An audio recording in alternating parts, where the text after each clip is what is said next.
नमस्कार, राज्यसभा टीवी में आपका स्वागत है। मैं हूं दीपक डोभाल। बिहार में तीसरे दौर का चुनाव प्रचार आज थम गया। 28 अक्टूबर को 6 जिलों की 50 सीटों पर मतदान होना है। आज प्रचार थमने से पहले नेताओं ने जमकर पसीना बहाया। वहीं अब चौथे दौर के लिए प्रचार तेज हो गया है। प्रधानमंत्री नरेंद्र मोदी ने चौथे दौर के लिए सीवान में रैली की, तो वहीं कांग्रेस उपाध्यक्ष ने भी 3 जनसभाओं को संबोधित किया। दूसरी ओर मन की बात में प्रधानमंत्री के ऐलानों पर महागठबंधन एक बार फिर से ऐतराज जता रहा है। बाकायदा चुनाव आयोग के पास महागठबंधन ने शिकायत भी दर्ज कराई है। इसके साथ साथ आपको दिखाएंगे चुनाव से जुड़ी कुछ और खबरें, लेकिन सबसे पहले हेडलाइंस पर एक नजर। सीधे नौकरी देने के ऐलान पर भड़का महागठबंधन, चुनाव आयोग से शिकायत। प्रधानमंत्री ने मन की बात में दी थी जानकारी। चौथे दौर के लिए तेज हुआ प्रचार। प्रधानमंत्री नरेंद्र मोदी की सीवान में रैली। कांग्रेस उपाध्यक्ष राहुल गांधी ने भी 3 सभाएं की। थम गया तीसरे दौर का प्रचार। सभी पार्टियों ने आखिरी दिन झोंकी ताकत। 6 जिलों की 50 सीटों पर 28 अक्टूबर को मतदान। और लोकतंत्र के स्तंभ वैशाली में विकास बना मुद्दा। देशी विदेशी पर्यटक बुनियादी दिक्कतों का सामना करने पर मजबूर।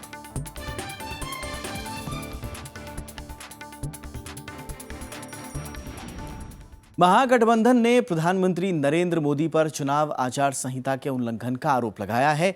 जेडीयू और कांग्रेस ने चुनाव आयोग से इसकी शिकायत भी की है। महागठबंधन के नेताओं को बिहार चुनाव के बीच प्रधानमंत्री नरेंद्र मोदी के निचले स्तर की नौकरियों में इंटरव्यू खत्म करने के ऐलान पर ऐतराज है। निर्वाचन आयोग को सौंपे ज्ञापन में महागठबंधन ने नरेंद्र मोदी के खिलाफ एफआईआर दर्ज करने की मांग भी की है। महागठबंधन ने एक बार फिर मन की बात कार्यक्रम को लेकर आपत्ति जताई है।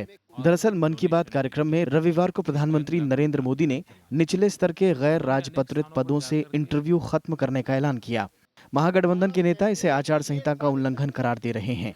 जेडीयू नेता केसी त्यागी, वरिष्ठ वकील और राज्यसभा सांसद केटीएस तुलसी और कांग्रेस के केसी मित्तल ने सोमवार को चुनाव आयोग में इसकी शिकायत दर्ज कराई। जो पांचों की पांचों शर्तें मॉडल कोड ऑफ कंडक्ट की प्रधानमंत्री जी ने वायलेट की हैं, तो प्रधानमंत्री नहीं लेकिन श्री नरेंद्र मोदी मुख्य प्रचारक भारतीय जनता पार्टी के विरुद्ध मॉडल कोड ऑफ कंडक्ट का मुकदमा दर्ज किया जाना चाहिए। महागठबंधन का आरोप है कि छोटी नौकरियों में इंटरव्यू खत्म करने के अलावा कई ऐसे ऐलान हैं जो सिर्फ चुनाव के मद्देनजर किए गए हैं, लेकिन इसके लिए चुनाव आयोग से अनुमति नहीं ली गई। राज्यसभा सांसद केटीएस तुलसी ने बीजेपी और केंद्र सरकार पर चुनाव में सरकारी मशीनरी का बेजा फायदा उठाने का आरोप लगाया। Gross misuse of official machinery, the permission to Shri Narendra Modi to utilise the medium of All India Radio was given by the Election Commission on the condition that there will be no inducement of the voters. Bihar चुनाव की तारीखों के ऐलान के बाद भी महागठबंधन के नेताओं ने मन की बात कार्यक्रम पर रोक लगाने की मांग की थी, लेकिन चुनाव आयोग ने इस पर रोक लगाने से इनकार कर दिया था। बिहार विधानसभा चुनाव में राजनीतिक दलों का एक दूसरे पर आरोप प्रत्यारोप का दौर लगातार जारी है। जहां एक तरफ नेताओं की तीखी बयानबाजी लगातार सुर्खियां बटोर रही है, वहीं दूसरी तरफ चुनाव आयोग में भी एक दूसरे के खिलाफ शिकायतों में लगातार इजाफा हो रहा है। कैमरामैन अरविंद के साथ विपिन चौहान, दिल्ली, राज्यसभा टीवी। केंद्र सरकार ने महागठबंधन के आचार संहिता उल्लंघन के आरोपों को खारिज किया है। केंद्रीय कार्मिक राज्य मंत्री जितेंद्र सिंह ने कहा कि निचले स्तर की नौकरियों में इंटरव्यू खत्म करने की विभागीय प्रक्रिया पहले से ही चल रही थी। इंटरव्यूज के विषय को लेकर के जो घोषणा प्रधानमंत्री जी के द्वारा हुई थी, वो 15 अगस्त स्वतंत्रता दिवस के अवसर पर लाल किले के उनके संबोधन में हुई थी। तो ये कोई घोषणा नई नहीं है। हाँ, इतना अवश्य हुआ कि उनकी घोषणा के तुरंत उपरांत डीओपीटी ने फौरन प्रक्रिया आरंभ कर दी और उसके 10-15 दिन के भीतर ही सारे मंत्रालयों से, सारे विभागों से, प्रदेश सरकारों से संपर्क कर दिया गया। और चलिए, इस वक्त हमारे साथ वरिष्ठ पत्रकार जयशंकर गुप्त जी जुड़ चुके हैं। जयशंकर जी, बहुत बहुत स्वागत है आपका। जैसे जैसे बिहार चुनाव आगे बढ़ रहा है, ऐसा लग रहा है कि राजनीतिक दल जो हैं वो कोई भी मौका नहीं छोड़ रहे हैं एक दूसरे पर आरोप लगाने का। मौजूदा जो आरोप लगाया गया है मन की बात कार्यक्रम को लेकर खासकर, ये तो पहले भी चुनाव आयोग में शिकायत गई थी और चुनाव आयोग ने इसे खारिज कर दिया था। प्रधानमंत्री पर किसी तरह के केस करने से साफ इनकार कर दिया था, कोई कार्रवाई करने से भी मना कर दिया था। तो ऐसे में क्या औचित्य रह गया है और महागठबंधन के मन में इस वक्त क्या चल रहा होगा जो ये शिकायत लेकर पहुंचे हैं? देखिए दीपक, ये तो मन की बात करने वाले को भी मालूम है और मन की बात का विरोध करने वाले को भी मालूम है कि चुनाव आयोग कुछ खास इसमें करने वाला है नहीं। कायदे से आदर्श स्थिति यही होनी चाहिए थी कि प्रधानमंत्री इस तरह की घोषणाओं को करने से बचें, जैसा कि अभी अराजपत्रित नौकरियों में इंटरव्यू को ख़त्म करने की बात है। अभी जितेंद्र सिंह जी कह रहे थे कि 15 अगस्त को ही उन्होंने कह दिया था, ये तो पुरानी बात है। तो फिर जब चुनाव हो रहा है तो उस समय इस तरह की बात करने का मकसद क्या था? तो सीधा सीधा यह है कि मतदाताओं को प्रलोभन करना होगा। हालांकि इससे कोई बहुत ज़्यादा फर्क बिहार के लेवल पर पड़ने वाला नहीं है, क्योंकि ये तो देश भर के नौकरियों के लिए होगा, सिर्फ बिहार के लिए नहीं है। लेकिन अब ठीक है, राजनीति में होता है, अब आरोप प्रत्यारोप की तो बात ही होती रहती है। इस तरह के बहुत सारे काम हो रहे हैं बिहार के चुनाव में, लेकिन चुनाव आयोग तो कहाँ उसको कॉग्निजेंस ले रहा है। अब जिस दिन मतदान होता है उस दिन उस राज्य में कहीं पे कोई बड़ी रैली नहीं होनी चाहिए, लेकिन प्रधानमंत्री लगातार रैलियां कर रहे हैं और महागठबंधन में भी नीतीश कुमार और लालू प्रसाद यादव भी मतदान के दिन भी बगल के इलाकों में जाकर के भाषण कर रहे हैं, रैलियां कर रहे हैं। तो इससे भी तो लग सकता है वो मतदान प्रभावित हो सकता है।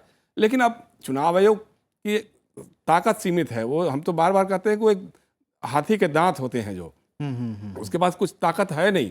बहुत करेगा तो निंदा कर देगा, सेंसर कर देगा या वार्निंग दे देगा, चेतावनी दे देगा। अब एक घटना में आपसे बताऊं, यहीं पे हम लोगों की चर्चा हुई थी।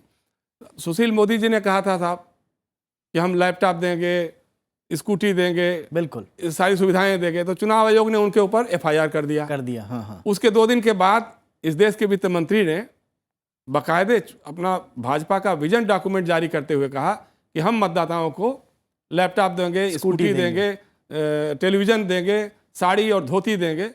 तो इन बातों पर तो उसकी नजर नहीं गई चुनाव आयोग की, उसको तो कॉग्निजेंस नहीं लिया। सर आप कुल मिला के क्या ऐसा लग रहा है कि जो राजनेता हैं वो राजनीतिक परिपक्वता तो जानते ही हैं, वो राजनीतिक रूप से परिपक्व तो हैं ही, साथ ही उनमें ऐसी समझ, ऐसी परिपक्वता भी आ गई है कि वो एक एक लूप होल को जानते हैं चुनाव आयोग। उनको मालूम है कि चुनाव आयोग कुछ खास नहीं कर कुछ कर नहीं पाएगा। अब जिस तरह के भाषण हो रहे हैं, जिस तरह से एक दूसरे के बारे में कोई शैतान कर रहा है, कोई ब्रह्म पिशाच कर रहा है, और मतलब जो लेवल आ गया है नेताओं के, हमारे प्रधानमंत्री से लेकर के और भूतपूर्व रेल मंत्री, मुख्यमंत्री के स्तर पर जो भाषण हो रहे हैं एक दूसरे को नीचा दिखाने के, कोई ये नहीं कह रहा है कि हमने पिछले सरकार में ये काम किया है और अगली सरकार में हम ये काम करने वाले हैं, हम चुन के आएंगे तो हम ये करेंगे, हमारा विकास का मॉडल ये होगा।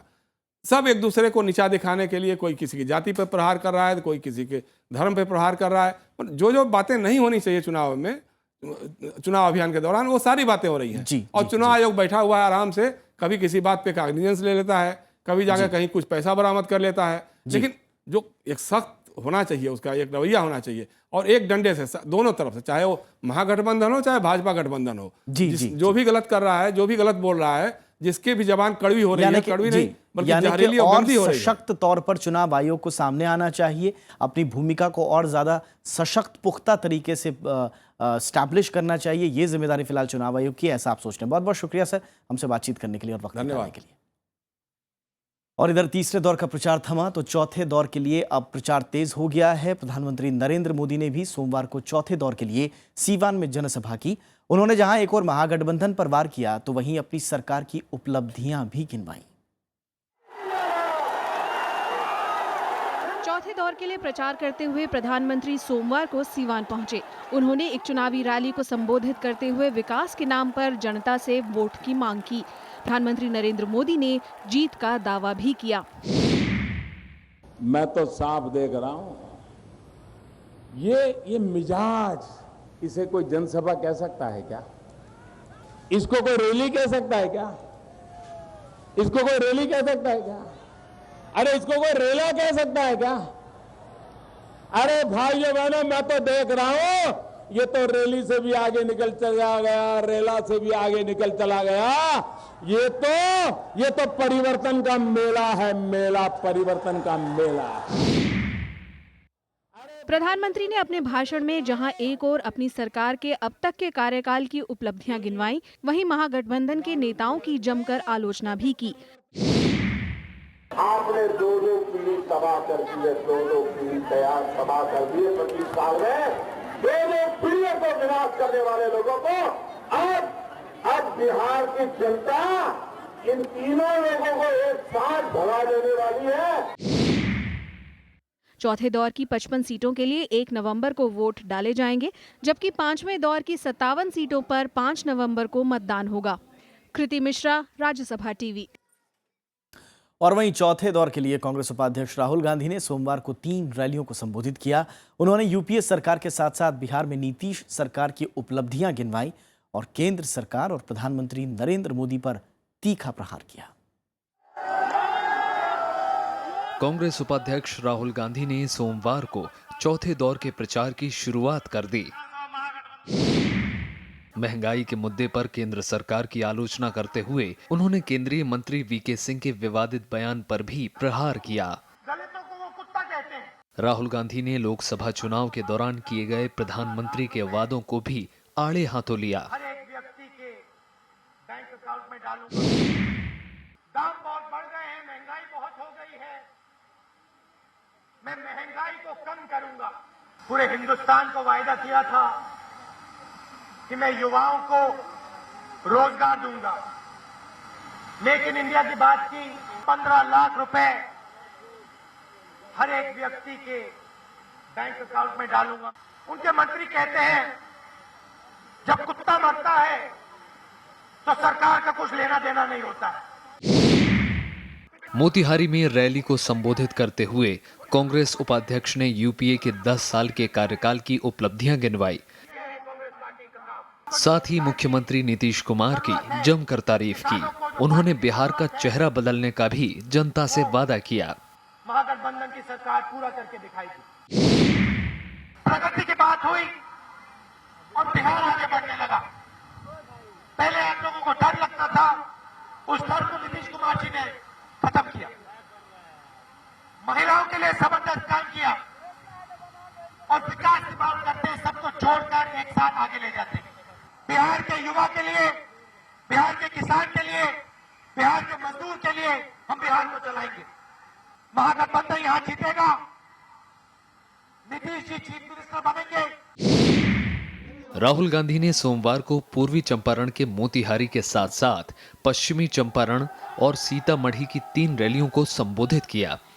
ये तमाम इलाके चौथे दौर में आते हैं, जहां 1 नवंबर को चुनाव होना है।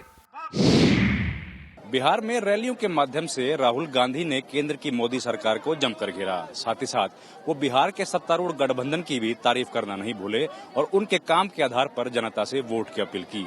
बचे हुए सारे चरण कांग्रेस पार्टी और दोनों पक्षों के लिए बेहद महत्वपूर्ण हैं। ऐसे में राहुल की अपील क्या रंग लाती है, इस पर सबकी नजर रहेगी। वाल्मीकि नगर विधानसभा जिला चंपारण से कैमरामैन प्रेम सिंह के साथ रविंद्र सिंह शोराण, राज्यसभा टीवी। और तीसरे दौर का प्रचार थमने से पहले तमाम सियासी दलों ने आखिरी वक्त तक दम लगाए रखा। महागठबंधन की ओर से नीतीश कुमार और लालू प्रसाद ने मोर्चा संभाला तो एनडीए खेमे से प्रधानमंत्री ने लोगों से वोट मांगा।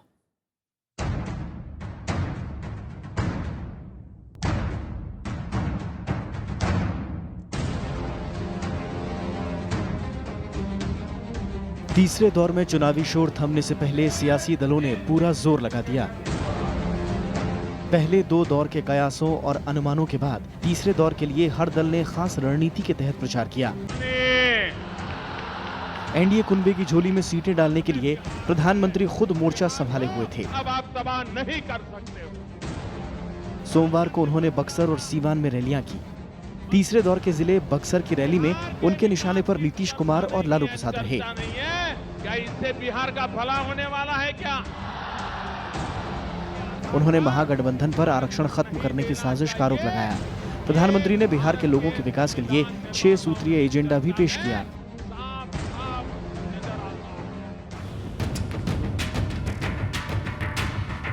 दूसरी तरफ महागठबंधन की ओर से नीतीश कुमार ने दिन भर में 6 रैलियां की। नीतीश पालीगंज, आरा, मनेर, मसौढ़ी, हरनौत और बिहार शरीफ में जनता से मुखातिब हुए।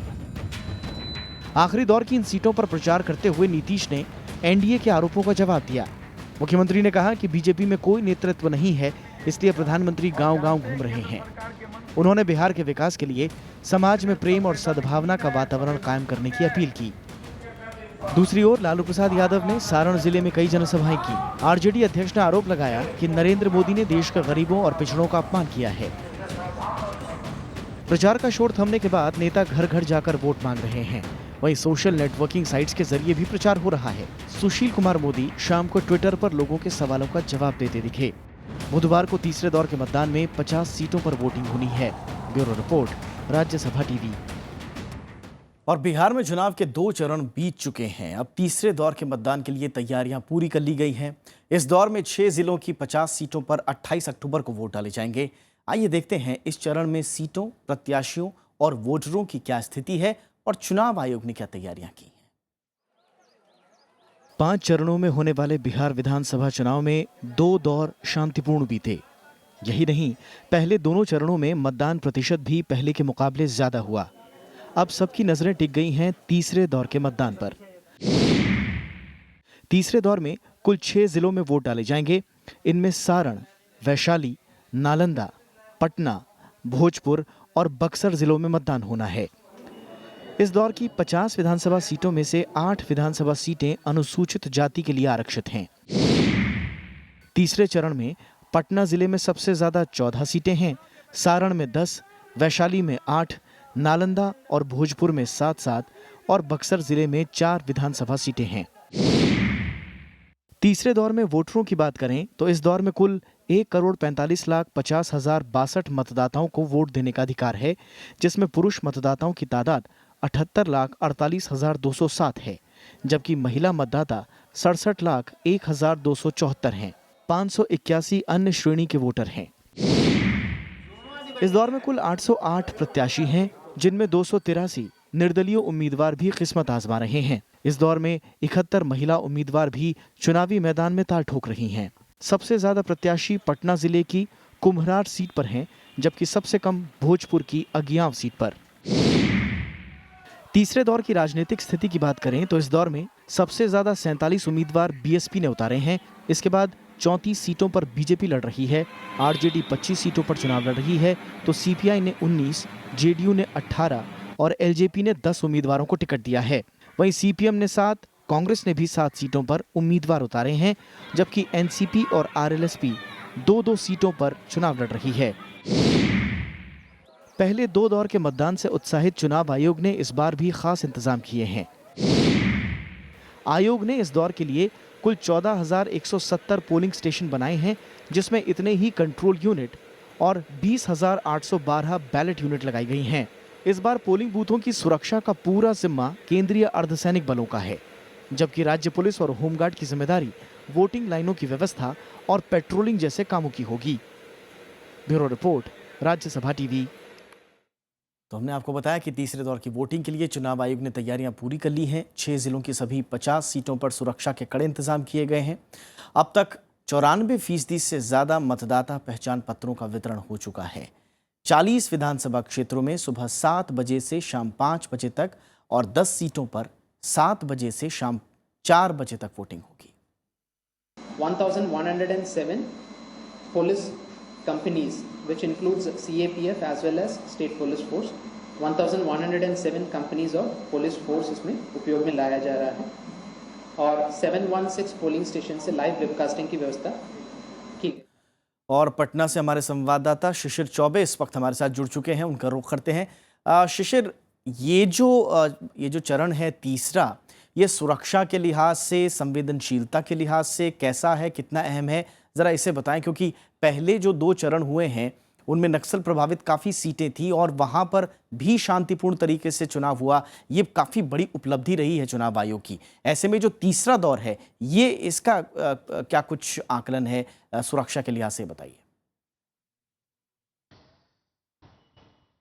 जी बिल्कुल, देखिए जो 2 चरण के मतदान थे बिहार में, वो ज़्यादा नक्सली प्रभावित इलाके थे और वहाँ मतदान कराना चुनाव आयोग के लिए एक बड़ी चुनौती के रूप में देखा जा रहा था। हालांकि जो तीसरे चरण में जो 50 सीटों पर मतदान होना है, उनमें से ज़्यादातर सीटें पटना, आरा और बक्सर के इलाके हैं, उनमें होना है। और आरा के कुछ ऐसे इलाके हैं जहां पे नक्सलियों का प्रभाव रहता है, जहां रणवीर सेना और नक्सलियों के बीच तनाव का भी माहौल पहले काफ़ी देखने को मिलता था। तो कुछ ऐसी सीटें हैं जहां पर कि सुरक्षा बल काफ़ी ज़्यादा तादाद में तैनात किए गए हैं। और वो जो 10 सीटें हैं जहाँ पे 10 बजे से 4 बजे तक मतदान होना, 7 बजे से लेकर 4 बजे तक मतदान होना है, उन सीटों के लिहाज से वैसी ही वो सीटें हैं 10 सीटें जहां पर सुरक्षा व्यवस्था काफ़ी ज़्यादा मुस्तैद की गई है। हालांकि जो पहले और दूसरे चरण में जो मतदान हुए हैं उनको देखते हुए तीसरा जो चरण है मतदान का वो इतनी चुनौतीपूर्ण नहीं है जितना कि 2 चरणों में था, और जिसको चुनाव आयोग ने काफ़ी सफलतापूर्वक संपन्न कराने में कामयाब रही है। तीसरे दौर के अगर मतदान की बात करें तो सुरक्षा व्यवस्था पूरी तरह मुस्तैद की जा चुकी है और इसमें उतनी दिक्कत या उतनी कठिनाइयों का सामना चुनाव आयोग को या फिर जो सुरक्षा कर्मी हैं उनको शायद देखने को ना मिले। जी बहुत बहुत शुक्रिया शिशिर, हमसे बातचीत करने के लिए, इस तमाम जानकारी के लिए। आगे बढ़ते हैं, वैशाली की बात करेंगे। वैशाली बिहार के प्रमुख पर्यटन स्थलों में से एक है। जैन और बौद्ध धर्म के अनुयायी Sri Lanka, Japan, Thailand, Indonesia, Cambodia, Vietnam समेत कई देशों से यहाँ आते हैं। बावजूद इसके आज भी वैशाली के पर्यटन स्थल विकास से कोसों दूर हैं। ऐसे में पर्यटन का विकास इस बार विधानसभा में बड़ा चुनावी मुद्दा बन गया है।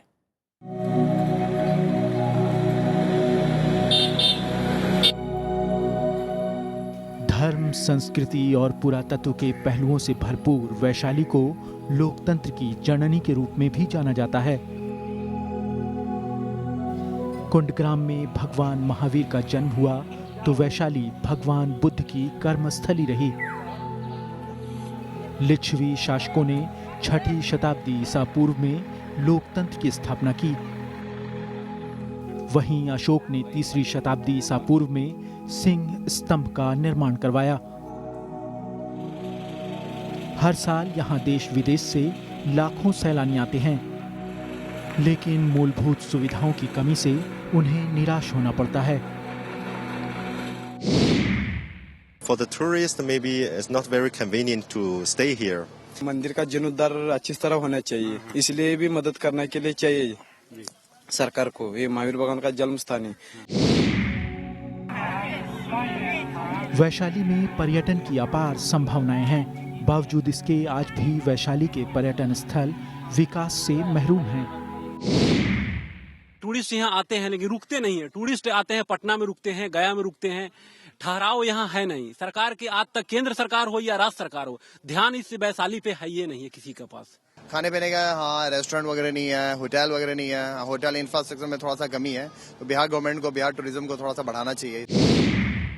भगवान महावीर जैन की जन्मस्थली और भगवान बुद्ध की कर्मस्थली रहे वैशाली में पर्यटकों की एक ही शिकायत है कि यहाँ पे मूलभूत सुविधाएं तक भी नहीं हैं।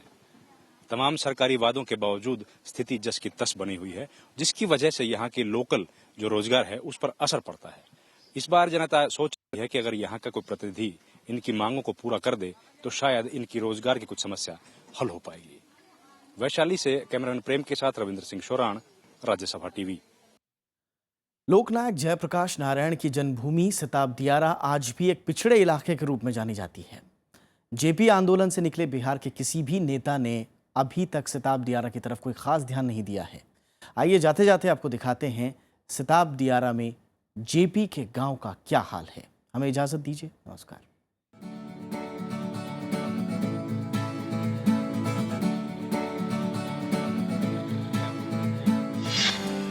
संपूर्ण क्रांति का नारा देने वाले जयप्रकाश नारायण का गांव सिताब दियारा। सिताब दियारा गांव की पहचान आज जेपी से है। उत्तर प्रदेश से सटे और बिहार के छपरा जिले में स्थित सरयू नदी पर बसे इस गांव में आज़ादी के करीब 7 दशक बाद भी सड़क नहीं पहुंची है। सिताब दियारा पहुंचने के लिए पहले उत्तर प्रदेश जाना पड़ता है। बिहार में सरकारें आईं और गईं, लेकिन यहां तक पुल नहीं बना। लालू का भी काल चला गया, विकास नहीं हुआ। नीतीश का भी काल चला गया, विकास नहीं हुआ। अब एक बार नरेंद्र मोदी ने, भारत सरकार ने इसको जयप्रकाश नारायण नगर लाला टोला को, जयप्रकाश जी की जन्मभूमि को राष्ट्रीय स्मारक, जयप्रकाश फाउंडेशन को राष्ट्रीय स्मारक घोषित किया है। जनता को एक बहुत बड़ी उम्मीद जगी है। जेपी के गांव के बाद अब उनके पुश्तैनी घर की हालत देखिए। जेपी 1977 के आंदोलन के वक्त भी यहीं रहे थे। उनके आंदोलन से कई शिष्य निकले और राज्य से लेकर केंद्र सरकार में महत्वपूर्ण पदों पर रहे, लेकिन जेपी चुनाव में याद किए गए और फिर भुला दिए गए। हमारे पास कोई सुविधा नहीं है। नहीं मेरे जगह जमीन है, न मेरे पेंशन है, नहीं मेरे पास कुछ है। एक लड़का एक लड़की है, वो अपना कमाता पेट काट के हमको पालता है। इस विधानसभा चुनाव में भी जेपी का नाम सभी दल और गठबंधन ले रहे हैं, लेकिन 25,000 की आबादी वाले इस गांव के लोग अब नेताओं के आश्वासनों से थक चुके हैं। विकास बहुत होना चाहिए। हॉस्पिटल है, हॉस्पिटल में डॉक्टर का रहना चाहिए। यहाँ जब किसी को इमरजेंसी पड़ता है तो यहाँ से लोग लेकर जाते हैं छपरा, बीचे में लोग मर जाते हैं, ऐसा हाल है। लेकिन यहाँ सब रहना चाहिए, रोड अच्छा रहना चाहिए। छपरा विधानसभा के अंतर्गत आने वाले इस इलाके में नदी से होने वाला कटाव, अतिक्रमण, बेरोजगारी और अवैध शराब का कारोबार मुख्य समस्याएं हैं। रविंद्र सिंह शरण, राज्यसभा टीवी।